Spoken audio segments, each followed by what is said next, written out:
23 नवंबर 2014 Italy के लाखों लोग अपने टेलीविजन सेट के सामने बैठकर एक नए वर्ल्ड रिकॉर्ड को बनता हुआ देखने वाले थे। एक कंट्री जिसने इतिहास में बहुत कुछ सहा, फाइनली उसकी पहली फीमेल एस्ट्रोनॉट सबसे पहली बार आईएसएस में पहुंचने वाली थी। सभी लोगों की सांसें थमी हुई थी कि तभी अचानक से इटली के लाखों टेलीविजन सेट्स पर गूंजती है एक अजीब सी डरावनी चीख।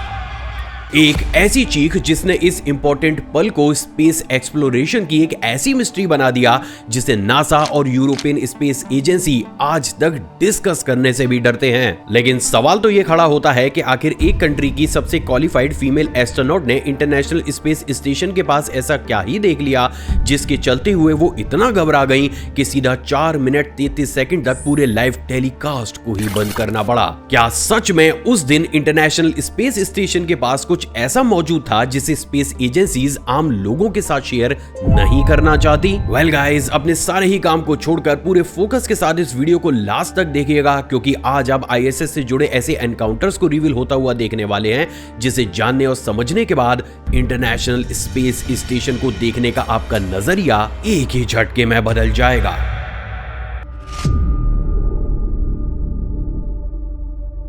26 अप्रैल 1977 इटली के मिलान शहर में पैदा होने वाली सेमेंथा क्रिस्टोफोरेटी बचपन से ही ना सिर्फ एक ब्रिलियंट स्टूडेंट थी बल्कि वो पूरे ही तरीके से एक निडर इंसान भी थी। इंटरेस्टिंगली इसी इंटेलिजेंस और निडरता की वजह से आगे चलकर वो इटालियन एयरफोर्स को भी ज्वाइन करती हैं, जिसमें अपनी इसी काबिलियत के बलबूते वो कैप्टन की रैंक तक पहुंचती हैं। हैरानी की बात यह है दोस्तों कि सेमेंथा मैकेनिकल इंजीनियर होने के साथ साथ इटालियन एयरफोर्स की सबसे काबिल फाइटर जेट पायलट भी थी। और इनका अभी तक का डिस्क्रिप्शन आपको यह समझाने के लिए सफिशिएंट होगा कि सेमेंथा अपने आप में कितनी मैच्योर और ब्रिलियंट पर्सनैलिटी हैं। वेल, अब इन सारी ही क्वालिटीज को ध्यान में रखते हुए हम सीधा चलते हैं साल 2009 में, क्योंकि सबसे पहली बार इस पूरी ही कहानी में ट्विस्ट इसी साल आया था। असल में साल 2009 में पूरी इटली से 8000 ऐसी ब्रिलियंट पर्सनैलिटीज को भी सेलेक्ट किया गया जो यूरोपियन स्पेस एजेंसी के अंदर एक प्रोफेशनल एस्ट्रोनॉट बनने की क्वालिटीज को रखती थी। सबसे ब्रिलियंट बात यह है दोस्तों कि इन 8000 लोगों में से सिर्फ सेमेंथा ही इकलौती ऐसी फीमेल कैंडिडेट निकली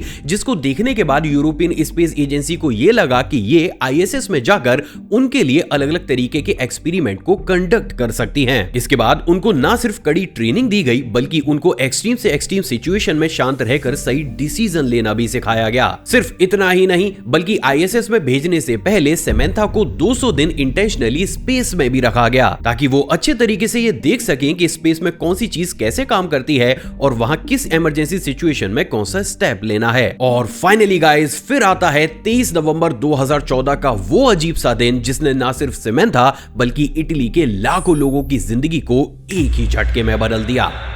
नवंबर 2014 आईएसएस एक्सपीडिशन 42 और 43 के लिए सेमेंथा के साथ साथ कॉस्मोनॉट्स एंटोन शकापेलारोव और टेरी विट्स को सोयुज़ TMA-15M स्पेस फ्लाइट में बिठाकर आईएसएस की तरफ रवाना किया जाता है। इसके बाद इनिशियल फ्लाइट में तो सब कुछ नॉर्मल ही रहता है, लेकिन जैसे ही ये फ्लाइट 23 नवंबर 2014 को आईएसएस के करीब पहुंचकर अपनी डॉकिंग प्रोसेस को शुरू करती है, तभी यूरोपियन स्पेस एजेंसी और इटली के लाखों लोगों को अपनी टीवी सेट पर सुनाई देती है एक डरावनी चीख। असल में गाइस, ये चीख थी सेमेंथा की, जिसमें वो ना सिर्फ डर के मारे हाँफ रही थी बल्कि वो घबराहट में ओ माय गॉड भी चिल्ला रही थी। अब सेमेंथा का ये डर कितना ज्यादा बड़ा था, इस बात का अंदाजा आप उनकी इस ओरिजिनल वीडियो क्लिप को देखकर लगा सकते हैं। अब ये सब कुछ जानने के बाद एक सवाल जो सबसे बड़े स्केल में खड़ा होता है कि आखिर एक ऐसी ब्रिलियंट एस्ट्रोनॉट जो हर एक सिचुएशन में शांत रह सकती थी, आखिर उसने आईएसएस के पास ऐसा क्या ही देख लिया जिसकी वजह से वो इतना ज्यादा घबरा गई। चलो गाइस, ये भी समझने की कोशिश करते हैं।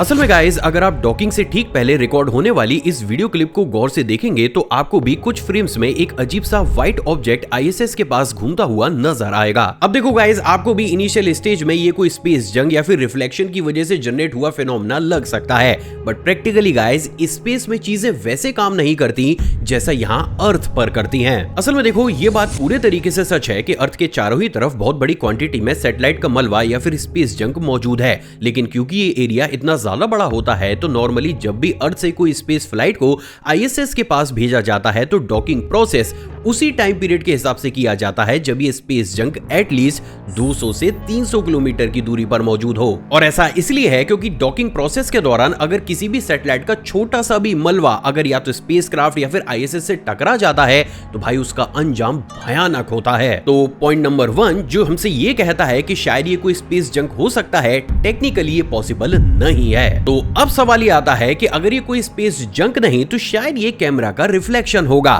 राइट? बट सैडली गाइज इस एक्सप्लेनेशन के साथ भी एक टेक्निकल प्रॉब्लम है। असल में अगर आप इस वीडियो क्लिप को गौर से देखोगे तो आपको ये बात पूरे तरीके से क्लियर होगी कि ड्यूरिंग डॉकिंग प्रोसेस जब ये वीडियो क्लिप रिकॉर्ड हो रही थी तो हमें आईएसएस के सारे ही इक्विपमेंट ब्राइट व्हाइट नजर आ रहे थे, जिससे ये बात पूरे तरीके से क्लियर होती है कि उस समय सनलाइट आईएसएस के सामने नहीं बल्कि पीछे की तरफ थी। और देखो ये बात पूरे तरीके से क्लियर है कि अगर लाइट सोर्स कैमरा के पीछे की तरफ होता है तो लेंस पर इस तरीके का कोई फ्लेयर बनना और वो फ्लेयर स्क्रीन पर कुछ इस तरीके से मूव होना, भाई ये नेक्स्ट टू इम्पॉसिबल है।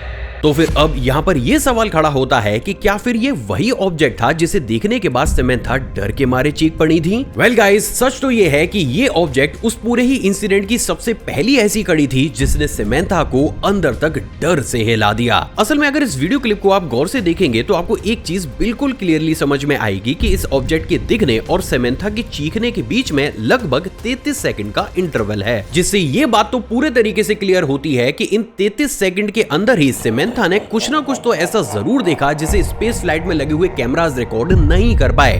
बट वो था क्या? वेल गाइज, इसका भी जवाब आगे चलकर खुद समंथा ने ही दिया। एक्चुअली गाइज, इस इंसिडेंट के हो जाने और आईएसएस में प्रॉपर सेटल हो जाने के बाद एक दिन समंथा सडनली गूगल प्लस पर जाकर एक लंबा चौड़ा पोस्ट लिखती हैं। अब आगे बढ़ने से पहले मैं मेरे कुछ क्यूरियस दोस्तों को ये बता दूं कि सैटेलाइट के थ्रू इंटरनेशनल स्पेस स्टेशन पर इंटरनेट एक्सेस किया जा सकता है। तो अगर आपके दिमाग में ये डाउट हो कि भाई समंथा ने वहां पर पोस्ट कैसे कर दिया, तो टेक्निकली ये काम बहुत पहले से कोई भी एस्ट्रोनॉट कर सकता है।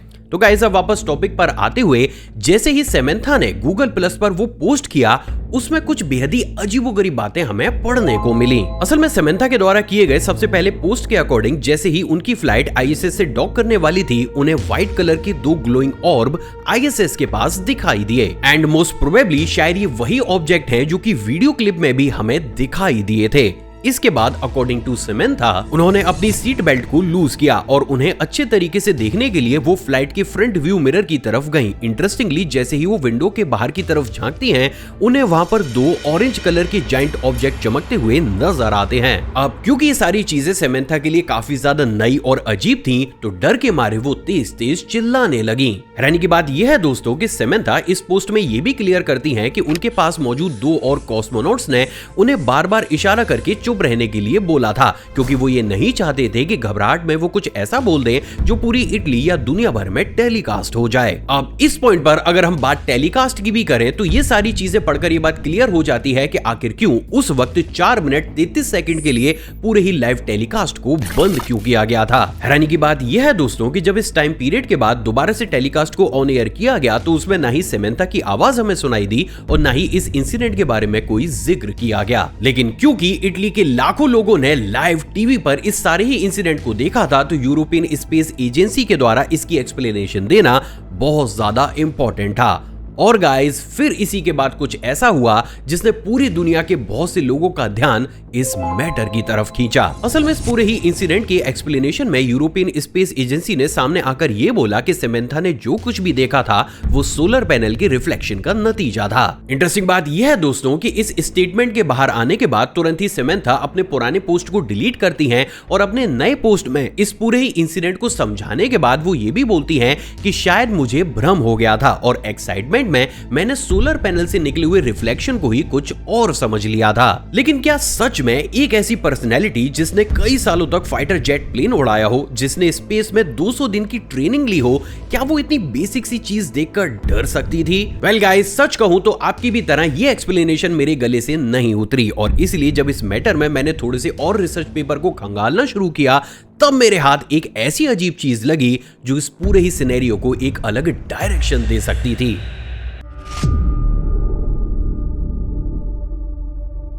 साल 1984 कोल्ड वॉर का प्रैक्टिकली वो दौर जब पूरी दुनिया दो हिस्सों में बटी हुई थी। अमेरिका और सोवियत यूनियन ये दोनों ही स्पेस रेस में आगे निकलने की कोशिश में लगे हुए थे, लेकिन इसी के बीच ही कुछ ऐसा हुआ जो ना ही साइंस समझ पाई और ना ही ऑफिशियली कोई एडमिट कर पाया। असल में गाइस ये इंसिडेंट हुआ 12 जुलाई 1984 को, जब सैल्यूट 7 स्पेस स्टेशन अर्थ से 200 माइल्स की ऊंचाई पर ऑर्बिट कर रहा था। तभी वो कुछ अजीब सा एक्सपीरियंस करता है। असल में इस स्पेस स्टेशन में कमांडर लियोनिड किज़मिन, व्लादिमीर सोलोयोव और ओलेग एटकोव मौजूद थे। तभी एक ब्राइट कलर की ऑरेंज लाइट पूरे ही स्पेस स्टेशन को घेर लेती है। ये रोशनी इतनी ज्यादा तेज थी कि कॉस्मोनॉट्स की आंखें कुछ सेकंड के लिए अंधी हो गईं। ये इंसिडेंट इतना ज्यादा अजीब था कि आगे चलकर खुद किज़मिन ने तो ये तक कोट किया that it was like the sun but orange and blinking. Interestingly इसके बाद जैसे ही उनकी आंखों ने लाइट के साथ एडजस्टमेंट को बैठाया, उन्हें अपने स्पेस स्टेशन के बाहर 7 ह्यूमनॉइड शेप के अजीब से क्रिएचर नजर आए, जो ना सिर्फ देखने में काफी ज्यादा जॉइंट थे बल्कि उनके फेरी जैसे पंख भी थे। एंड गेस व्हाट, वो सब के सब इनकी तरफ देखकर मुस्कुरा रहे थे। चौंकाने वाली बात यह है दोस्तों कि ये फिनोमेना तकरीबन 10 मिनट तक चलता है और उसके बाद बैंग, वो क्रिएचर वहां से गायब हो जाते हैं। कॉस्मोनॉट्स पूरे ही तरीके से डर चुके थे और कंफ्यूजन में एक दूसरे की तरफ देख रहे थे, लेकिन बावजूद इसके भी उन्होंने मिशन कंट्रोल रूम को कुछ भी नहीं बताया, क्योंकि उन्हें ऐसा लग रहा था कि अगर उन्होंने कुछ भी बताया तो या तो इस मिशन को बंद कर दिया जाएगा या फिर उन्हें पागल घोषित करके उनके करियर को ही खत्म कर दिया जाएगा। बट गाइस, इसके ठीक 36 दिनों के बाद कुछ ऐसा हुआ जिसने कॉस्मोनॉट्स के इस भ्रम को रियलिटी में बदल दिया। असल में 17 अगस्त 1984 को 3 नए कॉस्मोनॉट्स को इस स्पेस स्टेशन पर भेजा गया, जिसके बाद अब स्पेस स्टेशन पर 3 नहीं बल्कि 6 लोग मौजूद थे। इंटरेस्टिंगली इसके कुछ ही दिनों के बाद ये इंसिडेंट सेम पैटर्न में दोबारा से रिपीट होता है। एंड गेस व्हाट, इस बार इसके चश्मदीद गवाह 3 नहीं बल्कि 6 कॉस्मोनॉट्स थे। अब क्योंकि ये सेम चीज हर अलग अलग बैकग्राउंड और ट्रेनिंग को करके आए कॉस्मोनॉट्स ने देखी थी, तो अब ये भ्रम किसी भी तरीके से नहीं हो सकता था, जिसके चलते हुए वापस अर्थ पर लैंड करने के बाद इन 6 कॉस्मोनॉट्स ने ऑफिशियली पूरी दुनिया के सामने इस इंसिडेंट के बारे में बताया। और ये चीज उस समय कितने बड़े स्केल पर फेमस हुई होगी, इस बात का अंदाजा आप इस चीज से लगा सकते हैं कि जब इस चीज के ऊपर मैं इन्वेस्टिगेट कर रहा था तो भाई मुझे उस समय के ऑफिशियल पेपर की कटिंग्स तक देखने को मिली, जिसमें आप भी क्लियरली ये पढ़ सकते हैं कि आखिर इन 6 कॉस्मोनॉट्स ने उस समय पर क्या क्या एक्सपीरियंस किया था। अब क्योंकि ये इंसिडेंट इतना ज्यादा अजीब था तो इसे आज भी 7 एंजल्स इन स्पेस के नाम से जाना जाता है। तो फिर अब सवाल तो ये खड़ा होता है कि फिर आखिर समंथा और इन 6 कॉस्मोनॉट्स ने स्पेस में ऐसा क्या देखा था? क्या सच में ये चीज किसी एक्स्ट्रा टेरेस्ट्रियल बीइंग से बिलोंग करती थी या फिर इसकी ऐसी रियलिटी थी जो कि हमारी सोच से ही परे है? वेल गाइस, जब इस चीज के ऊपर मैंने थोड़ा सा और इन्वेस्टिगेट किया तो मेरे सामने ऑफिशियल कुछ ऐसी थ्योरीज आई जो प्रैक्टिकली शायद आपके भी सर को घुमा दें।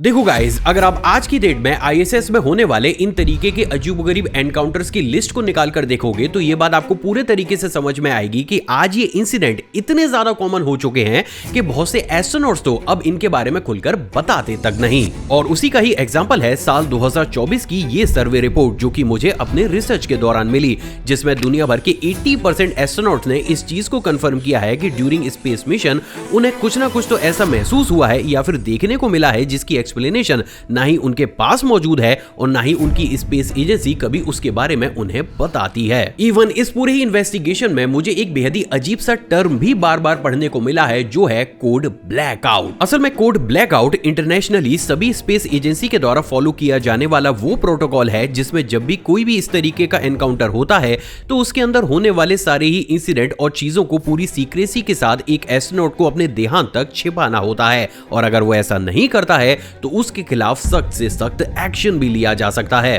तो अब सवाल तो ये खड़ा होता है कि आखिर ये होता ही क्यों है? क्या इसके पीछे कोई साइंटिफिक एक्सप्लेनेशन भी मौजूद है?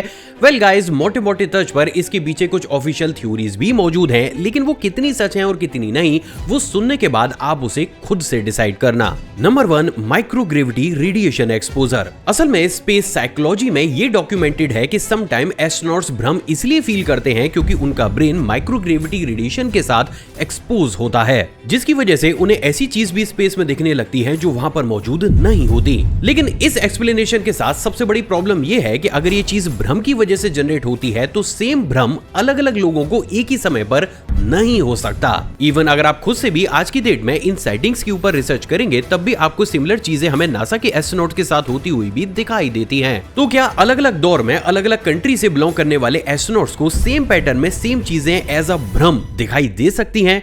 वेल गाइज, ये चीज मेरे गले तो किसी भी एंगल से नहीं उतरती और इसलिए हम मूव करते हैं सेकंड थ्योरी पर, जो कहती है हमसे हाइपोक्सिया। असल में हाइपोक्सिया वो कंडीशन होती है जिसमें ब्रेन में ऑक्सीजन की कमी होती है और जब ये होता है तो हमें अलग अलग तरीके के विजन्स दिखाई देने लगते हैं। लेकिन इस थ्योरी के साथ सबसे बड़ी प्रॉब्लम ये है कि भाई अगर स्पेस क्राफ्ट में ऑक्सीजन इतनी ज्यादा कम थी कि लोगों को हाइपोक्सिया हो सके तो भाई प्रैक्टिकली उसके अंदर मौजूद सेंसर्स को बचना चाहिए था। लेकिन इस पूरे ही इंसिडेंट में मुझे ऑफिशियली कहीं भी पढ़ने को नहीं मिला है कि क्राफ्ट में किसी भी तरीके के ऑक्सीजन वार्निंग सिस्टम ऑन हुए थे। तो हम इस थ्योरी को भी एलिमिनेट करते हैं। Now we are moving to the theory number 3, जो की है मिलिट्री एक्सपेरिमेंट। देखो, कुछ लोगों का ये मानना है कि जब ये 7 इंजन्स वाली घटना हुई थी तो उस समय पर यूएस और सोवियत यूनियन इंसानी दिमाग के ऊपर अलग अलग तरीके के एक्सपेरिमेंट को करते थे। तो मे बी उन्होंने इंटेंशनली कॉस्मोनॉट्स को कुछ ऐसा खिलाकर या फिर उनकी बॉडी में कोई सप्लीमेंट इंजेक्ट करके उन्हें टेस्ट करने के लिए स्पेस में भेजा हो। और देखो, इट्स मेक सम सेंस क्योंकि उस दौर में इन तरीके की चीजें होती थीं।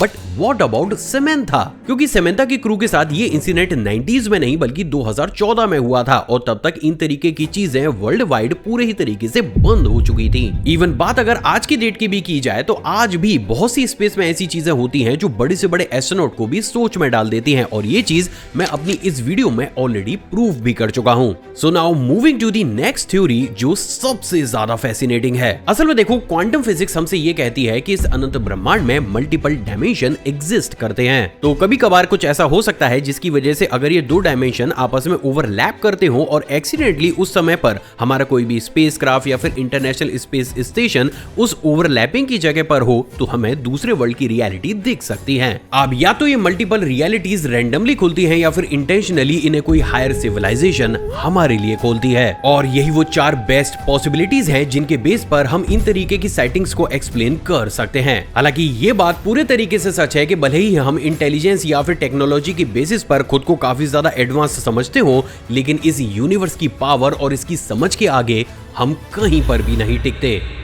और उसी का ही ये एग्जाम्पल है कि जैसे ही हम हमारे प्लेनेट को छोड़कर आउटर स्पेस में जाते हैं, हमारे साथ इतनी अजीबोगरीब चीजें होती हैं कि इनकी प्रॉपर एक्सप्लेनेशन या तो हमारे बड़े बड़े साइंटिस्ट के पास भी नहीं होती है और अगर उनके पास भी होती है तब भी वो उन्हें आम लोगों के साथ शेयर करने तक से भी डरते हैं। वेल गाइज, अब ये सारी ही इंफॉर्मेशन देखने के बाद आपको क्या लगता है, सेमेंथा और टाइम टू टाइम जो स्पेस में इन तरीके की अजीबोगरीब चीजें होती हैं उनके पीछे है कौन? क्या वास्तव में ये सिर्फ मल्टीवर्स का ही प्रूफ है या फिर कोई एडवांस सिविलाइजेशन इंटेंशनली अपनी प्रेजेंस को हमें दिखाती है? आपको जो कुछ भी लगता है नीचे कमेंट सेक्शन में कमेंट जरूर कीजिएगा। इसके साथ ही अगर आप और ISS के ऐसे ही एनकाउंटर्स के बारे में जानना चाहते हैं तो नीचे पार्ट 3 भी कमेंट जरूर कीजिएगा।